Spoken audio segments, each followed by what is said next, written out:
दुनिया के कुछ राज ऐसे हैं जो समय के साथ पुराने तो होते गए, लेकिन उनका जवाब आज तक नहीं मिला।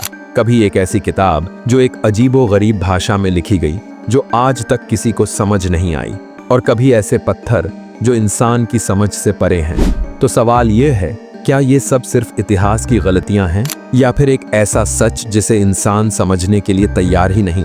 आज हम चलेंगे एक ऐसे सफर पर जहां हम दुनिया के सबसे रहस्यमय राज्यों को एक्सप्लोर करेंगे, ऐसी चीजें जिनका जवाब आज तक किसी के पास नहीं। दोस्तों, अगर आपने अभी तक हमारे इस चैनल को सब्सक्राइब नहीं किया है तो जरूर सब्सक्राइब कर ले, क्योंकि आपके एक सब्सक्राइब से हमें बहुत मोटिवेशन मिलता है और हम आपके लिए ऐसी और वीडियोस बनाते रहेंगे। पहले रहस्यमय राज से जो है वॉयनिच मैन्युस्क्रिप्ट, एक ऐसी किताब जिसमें दुनिया के नियम ही उल्टे लगते हैं। सोचो, तुम्हें एक किताब मिलती है जो एक अननोन लैंग्वेज में लिखी हो, जिसमें अजीबो-गरीब पौधों की तस्वीरें बनाई गई हों, और जिसका मतलब समझने की कोशिश में दुनिया के जाने माने साइंटिस्ट्स भी फेल हो गए हों। यही है वॉयनिच मैन्युस्क्रिप्ट, दुनिया की सबसे रहस्यमय किताब। 1912 में एक rear books dealer Wilfred Voynich को यह किताब इटली के एक पुराने मॉनेस्ट्री से मिली थी। इस किताब के अंदर 240 से ज्यादा पेज हैं, पर आज भी कुछ पेज मिसिंग हैं। रेडियो कार्बन डेटिंग के बाद साइंटिस्ट्स ने कंफर्म किया कि यह किताब साल 1400 से 1440 के बीच लिखी गई थी, यानी लगभग 600 साल पुरानी है। पर असली रहस्य शुरू होता है इसके कंटेंट से।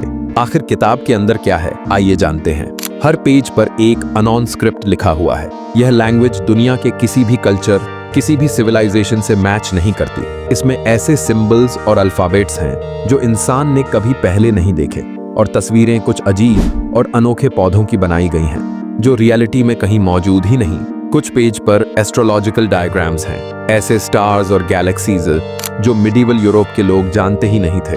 सबसे हैरान करने वाली बात, कुछ इलस्ट्रेशंस में नेक्ड वुमेन स्ट्रेन्स ग्रीन लिक्विड में स्नान करती हुई दिखाई गई हैं, जिनके आसपास ट्यूब और पाइप्स जैसी चीजें बनी हैं, जैसे किसी अननोन टेक्नोलॉजी का स्केच हो। कुछ लोग मानते हैं कि ये किताब एक एलियन सिविलाइजेशन का मैसेज है जो हम समझ नहीं पा रहे, और कुछ लोग मानते हैं शायद ये एक ऐसी एंशिएंट सभ्यता का रिकॉर्ड है जो खत्म हो गई और उसकी लैंग्वेज हमारे लिए हमेशा के लिए खो गई। कुछ हिस्टोरियंस कहते हैं कि शायद ये एक मिडिवल मेडिकल गाइड है, पर अगर ऐसा होता तो लैंग्वेज डिकोड हो जाती। सोचो, एक ऐसा रेगिस्तान जहां मिट्टी और पत्थर के बीच जमीन पर खींचे गए लकीरों से इतने बड़े बड़े डिजाइन्स बने हैं कि उन्हें सिर्फ आसमान से ही देखा जा सकता है। ये हैं नास्का लाइंस, जो पेरू के नास्का डेजर्ट में पाए गए हैं। जमीन पर चलने वाले इंसान को ये लाइंस बस रैंडम और अजीब सी खुदाई लगती हैं, लेकिन जब 1930 के आसपास पहली बार एयरप्लेन ने नास्का के रेगिस्तान के ऊपर से उड़ान भरी, तो उन्होंने एक हैरान कर देने वाली चीज देखी। वहां पूरे डेजर्ट में 300 से ज्यादा ज्योमेट्रिकल शेप्स, एनिमल्स और मिस्टीरियस फिगर्स बने हुए थे। सोचो, किसी ने एक इंसान की शक्ल, एक मंकी, एक जायंट हेमिंग बर्ड और एक स्पाइडर रेगिस्तान की जमीन पर खींच दिए, और वो भी इतने बड़े स्केल पर कि उन्हें सिर्फ आसमान से ही समझा जा सकता है। लेकिन सवाल ये है, इतने बड़े और परफेक्ट डिजाइन्स उन्होंने कैसे बनाए? उस टाइम कोई ड्रोन नहीं था, कोई एयरप्लेन नहीं था। जमीन पर खड़े होकर इंसान को कभी समझ ही नहीं आता कि पूरा डिजाइन क्या बन रहा है। कई स्कॉलर्स कहते हैं कि नास्का लाइंस एक तरह का एस्ट्रोनॉमिकल कैलेंडर थी। ये फिगर्स, स्टार्स, कॉन्स्टेलेशंस और सोल्स्टिस के टाइम अलाइन होते हैं। मतलब शायद उनका रिलेशन आसमान के तारे और प्लैनेटरी साइकिल से था। सबसे पॉपुलर और थ्रिल वाली थ्योरी ये है कि ये लाइंस किसी एलियन सिविलाइजेशन के लिए बनाई गई थीं, एक तरह के लैंडिंग मार्क्स, जिससे वे आसमान से आइडेंटिफाई कर सके, क्योंकि उस तरह की स्केल और परफेक्शन बनाना इंसान के लिए उस टाइम ऑलमोस्ट इम्पॉसिबल लगता था। रेगिस्तान का ड्राई क्लाइमेट और विंड्स की कमी की वजह से ये लकीरें कभी मिटती नहीं, लेकिन मिस्ट्री अब तक वही की वही है। Number 3, Easter island Moai statues. Pacific Ocean के बीच एक छोटा सा आइलैंड है, ईस्टर आइलैंड, और यही खड़े हैं वो अजीब और बड़े बड़े मोआई स्टैचूज, जिन्हें देखकर हर इंसान हैरान रह जाता है। वहां जमीन पर 13 फीट से लेकर 30 फीट तक के पत्थर के इंसान जैसे चेहरे खड़े हैं। कुछ का वेट 80 टन तक है, और यह सब स्टोन टूल्स से बनाए गए थे।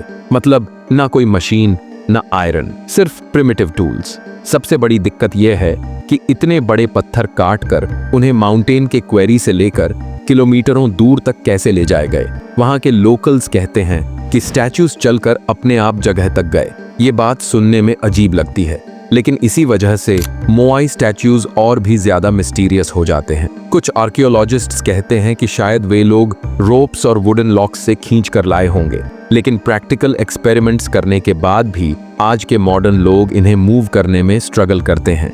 फिर एंशिएंट आइलैंडर्स ने ये कैसे किया होगा? दूसरा बड़ा सवाल है, ये स्टैच्यूज बने क्यों? कुछ लोग कहते हैं कि ये एंसेस्टर्स के स्पिरिचुअल गार्डियंस हैं जो आइलैंड की रक्षा करते हैं। दूसरे कहते हैं कि ये पावर और अथॉरिटी दिखाने का एक तरीका था, और कुछ थ्योरीज ये भी कहती हैं कि शायद ये एक लॉस्ट सिविलाइजेशन का हिस्सा थे जो एडवांस थी और अपने साथ अपना नॉलेज लेकर गई। और भी डरावनी बात यह है कि रिसर्चर्स कहते हैं इन स्टैच्यूज के नीचे पूरे बॉडीज भी हैं, सिर्फ हेड्स नहीं।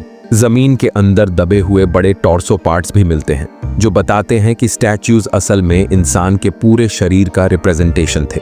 रात के वक्त जब हवा तेज चलती है और समुंदर की लहरों की आवाज आती है, मोआई स्टैच्यूज एकदम जिंदा जैसे लगते हैं, जैसे वे अपनी आंखों से तुम्हें घूर रहे हों।